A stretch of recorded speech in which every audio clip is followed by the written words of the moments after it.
Hello students, next है हम लोगों का फाइनल ईयर। देखो आपके पास है कि इसने कहा for what value of z the function z equal to this cases to be analytic. मतलब ये फंक्शन एनालिटिक होगा, ऐसा हमें केसेस बताने। ठीक है, तो उसके लिए आपके पास क्या है?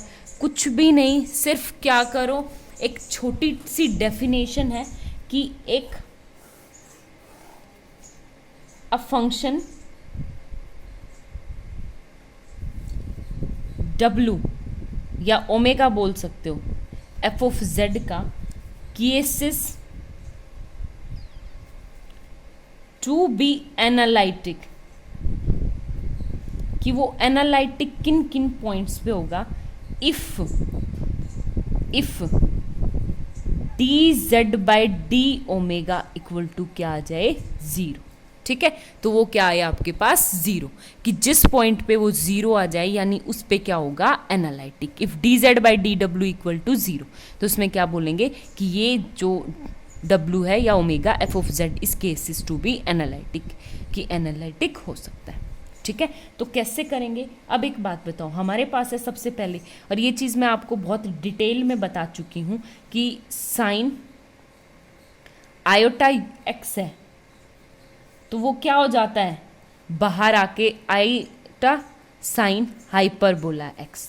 और सेम एज इट इज़ अगर मेरे पास कोस आयोटा एक्स है तो वो क्या हो जाएगा? सिर्फ कोस हाइपरबोला एक्स। आयोटा बाहर नहीं आता, बिल्कुल नेगेटिव की तरह, रटना नहीं है, बिल्कुल नेगेटिव की तरह। ठीक है, तो सेम एज इट इज़ अगर मैं कहीं पे लूँ कि मैं साइन, क्योंकि ये फॉर्मूला ही मुझे साइन का दिख रहा है, sine x sine A sine B plus cos A sine B.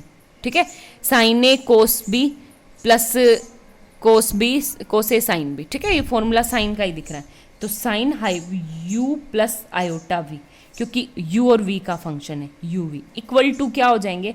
एक बात तो साइन a प्लस बी का क्या फॉर्मूला होता है? साइन u हाइपरबोला लो, sine hyperbola u into cos iota v plus हो जाएगा बीच में and sine hyperbola iota v और कोस u। ठीक है, ये है मेरे पास। कोस हाइपरबोला चलेगा क्योंकि हाइपरबोला में चल रहे हैं, हाइपरबोला। आगे बात समझ में? तो ये हो गया। अब एक बात, तो कोस हाइपरबोला आयोटा वी है तो मैं बाहर लेके आऊंगी इसको आयोटा को, तो ये आ जाएगा मेरे पास sine hyperbola u as it is, और ये हाइपरबोला सिंपल कोस में चेंज हो जाएगा cos v, plus sine hyperbola iota तो बाहर आ जाएगा और ये टर्म क्या आ जाएगी आपके पास? साइन वी और cos hyperbola u as it is. I think जो क्वेश्चन दे रखा है वो बिल्कुल इसके इक्वल है, तो आपका z किसके इक्वल हो जाएगा? इसके, तो ये आ जाएगा z। ठीक है, z इसके इक्वल दे रखा है, लेकिन ये किसका फॉर्मूला है? साइन हाइपरबोला, तो z इक्वल टू क्या हो गया? Sine hyperbola u plus iota v। ठीक है, और u प्लस आयोटा v किसके इक्वल होता है आप लोगों का? ओमेगा, जो w हमें लेना। आगे बात समझ में? तो अब क्या करेंगे? कुछ भी नहीं, बस हमें निकालना है D z by d W निकालना है। तो अब हम पहले तो इसका D z by d W निकालते हैं, तो ये हो जाएगा मेरे पास। ओमेगा निकालने की बजाय इसको नीचे ले आएंगे तो क्या होगा?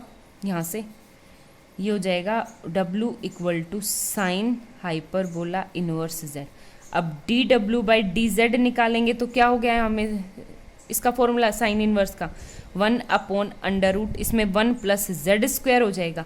अब इसका रेसिप्रोकल करते हैं तो डी जेड बाई डी डब्ल्यू इक्वल टू जीरो, यानी under root 1 plus z square equal to zero. तो आ जाएगा 1 plus z square equal to zero, तो जेड की इक्वल क्या आ गई? Plus minus 1।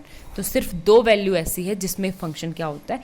एनालिटिक हो भी सकता है और नहीं भी हो सकता। ठीक है, उससे आगे नेक्स्ट एग्जाम्पल देखो आप लोगों के पास है एग्जाम्पल नंबर 12। इसने कहा if F Z is a regular function. Regular function का मतलब है कि मेरा जो फंक्शन है वो एनालिटिक है पूरे प्लेन पे। ठीक है, तो इसने कहा कि हमें ये कंडीशन सेटिस्फाई करनी है। अब एक बात बताओ, हमारे पास क्या होता है? F of z equal to u plus iota b. ठीक है। और अगर ये एनालिटिक फंक्शन है तो मेरा फंक्शन क्या है आपका यहाँ पे सी आर इक्वेशन को सेटिस्फाई करेगा। मेरा फंक्शन क्या हो गया यहाँ से देखो, same as it is u plus iota v. ठीक है।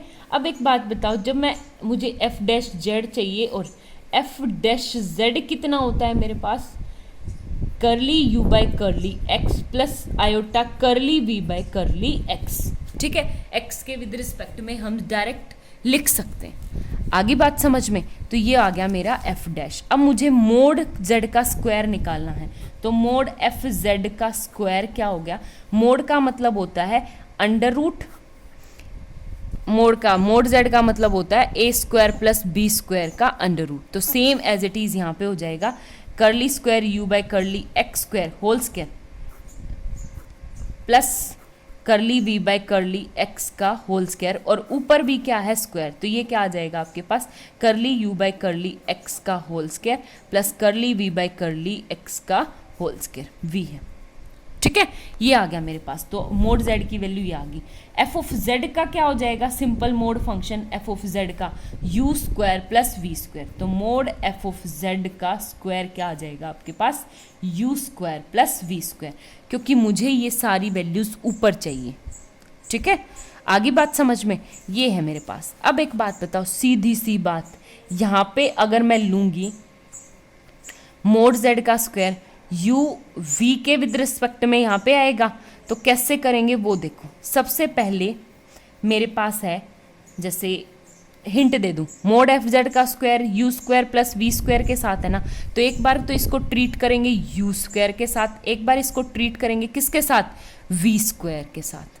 ठीक है, तो ऐसे करना है। अब एक बात बताओ, सबसे पहले मेरे पास क्या आएगा यहाँ से कि मेरे पास है curly square by curly x square plus curly square by curly y square को ट्रीट करेंगे किससे, यू स्क्वायर से। ठीक है, तो इसको इससे ट्रीट करने से पहले मैं थोड़ा सा होमवर्क कर लेती हूँ। होमवर्क का मतलब इसकी डेफिनेशन, इससे जब करली square by curly x square को यू स्क्वायर से ट्रीट करवाऊंगी, तो सबसे पहले क्या होगा मेरे पास, curly by curly x as it is और यू का 2u एंड ux, मतलब du बाय dx।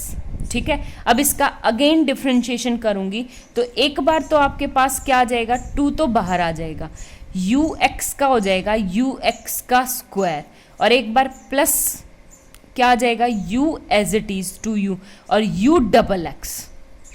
ठीक है, और आपके पास v y का कैसे होगा, y के विद रिस्पेक्ट में कैसे करेंगे, देखो हमारे पास हो गया y में बिल्कुल एज इट इज u की जगह y आ जाएगा। तो अब ये इसको खोलेंगे तो हमारे पास खोलेंगे तो आ जाएगा curly square by curly x square u square plus curly square by curly y square के साथ u स्क्वायर। अब दोनों टर्म्स उठा के इसी तरह पुट कर दो। पुट करेंगे तो हमारे पास क्या आ गया यहाँ से कि इक्वल टू, ये तो लाप्लास को शो कर रहा है वैसे तो, पर इसकी वैल्यू रखेंगे तो हमारे पास है देखो 2ux का square plus 2u double x plus में करली square u bye 2u square पूरे का स्क्वायर प्लस में 2u y डबल y का। आगे बात समझ में, तो सबसे पहले तो यहाँ पे क्या आ गया मेरे पास, यहाँ पे 2ux का स्क्वायर प्लस 2u का स्क्वायर। ठीक है, फिर मैंने 2u कॉमन ले लिया, अंदर देखो ये क्या है आपका curly square u by curly x square plus curly square u by curly y square, और ये रेगुलर फंक्शन है तो हार्मोनिक तो होगा ही, तो ये क्वांटिटी कितनी आ जाएगी आपके पास, 0। तो ये क्या आ गया आपके पास यहाँ से 0। आगे बात समझ में, अब देखो नेक्स्ट ये क्या आ गया मेरे पास, यहाँ से इक्वल टू, यानी ये है curly square by curly x square plus curly square by curly y square into u square, किसके इक्वल है आपका 2ux। ux का मतलब curly u by curly x का स्क्वायर पर curly u by curly y का स्क्वायर इसके, और ये मैं पहले करवा चुकी हूँ आप इक्वेशन नंबर, तो ये किसके इक्वल है आपका 2 into mod F dash z का होल स्क्वायर। देखो करवाया था ना यहाँ पे ये वाली इक्वेशन, ठीक है, तो ये किसके इक्वल आ गया, इसके। बिल्कुल सिमिलर आपके पास किसके इक्वल हो जाएगा, curly square by curly x square plus curly square by curly y square के वी स्क्वायर के साथ 2 mod f of dash z का होल स्क्वायर। ठीक है, अब कुछ नहीं, दोनों इस इक्वेशन को और इस इक्वेशन को क्या कर दो, ऐड कर दो। तो ऐड करोगे तो ये कॉमन क्या आ जाएगा, curly square by curly x square plus curly square by curly y square into u square plus v square equal है किसके, 2 और 2 4 एफ ऑफ डैश जेड का होल स्क्वायर। एक बात बताओ, u square plus v square किसके equal था, f of z का मोड। तो ये आ जाएगा मेरे पास curly square by curly x square plus curly square by curly y square into mod f of z का whole square equal to 4 into f of dash z का whole square. ठीक है, ये है। आगे बात समझ में, बिल्कुल same as it is. Thank you.